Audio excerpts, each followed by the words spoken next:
आपको आज शुक्रगुजार हूं कि आपने मुझे इस चर्चा में हिस्सा लेने का मौका दिया, क्योंकि मेरे पास वक्त कम है। मैं केवल डेटा के बारे में बात करूंगा। जी, आपके समय है 4 मिनट, 4 मिनट्स। राजनीतिक चर्चा है और इसमें जो सच्चाई है वो इस सदन में आने नहीं वाली। आप पूछते रहेंगे, वो जवाब नहीं कभी देने वाले, तो इस बात को छोड़ दीजिए आप। पहलगाम और सिंदूर की चर्चा क्यों हो रही है? इसलिए हो रही है कि ऐसा हादसा पहलगाम में दोबारा न हो, इसीलिए हो रही है। और सिंदूर की कि भाई क्या हमारे पास इतनी शक्ति है कि पाकिस्तान हम ध्वस्त कर सकते हैं, इसीलिए बहस हो रही है।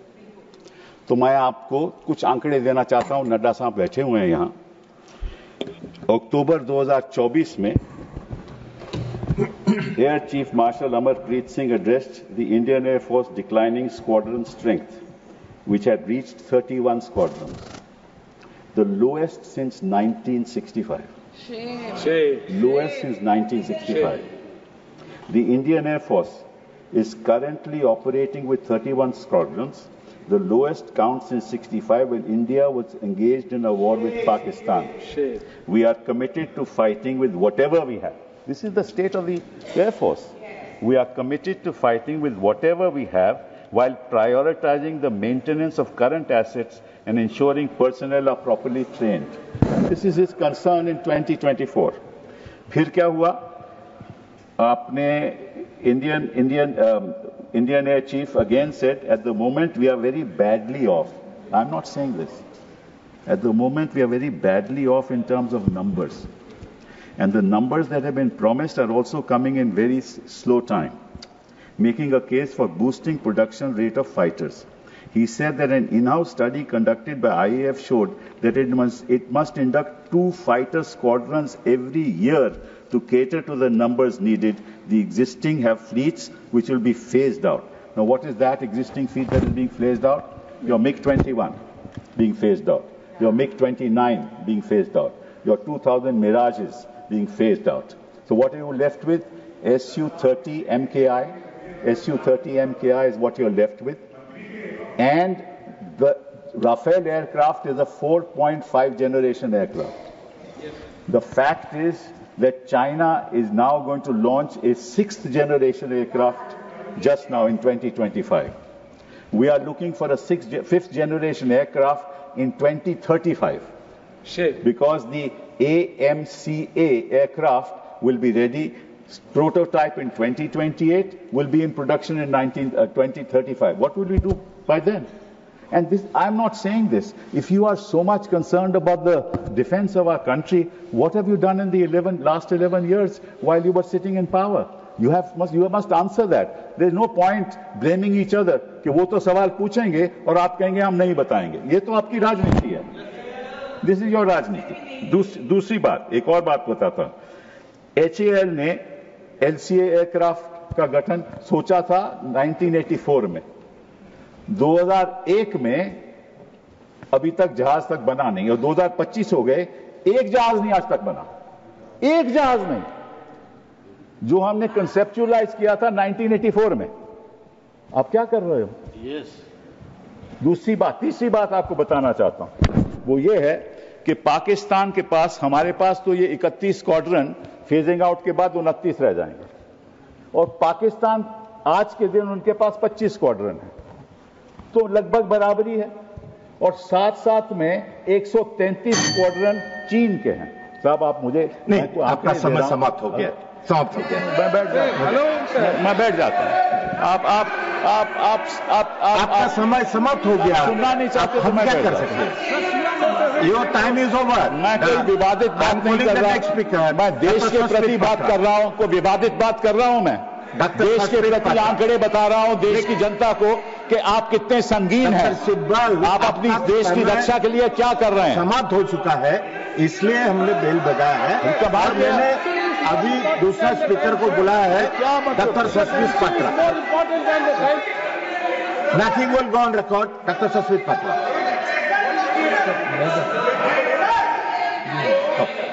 Sorry doctor Medha Vishwam Kulkarni. मेधा जी। नहीं, मैं नहीं बोलूंगा। Time is over, nothing is going on record. Mehta ji,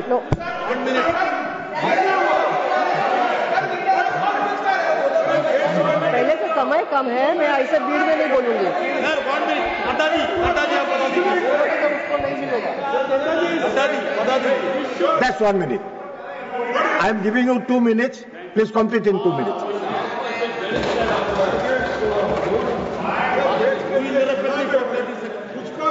time दे दिया, आप बात पर क्यों उठ जाते हैं? आप एलो किया है।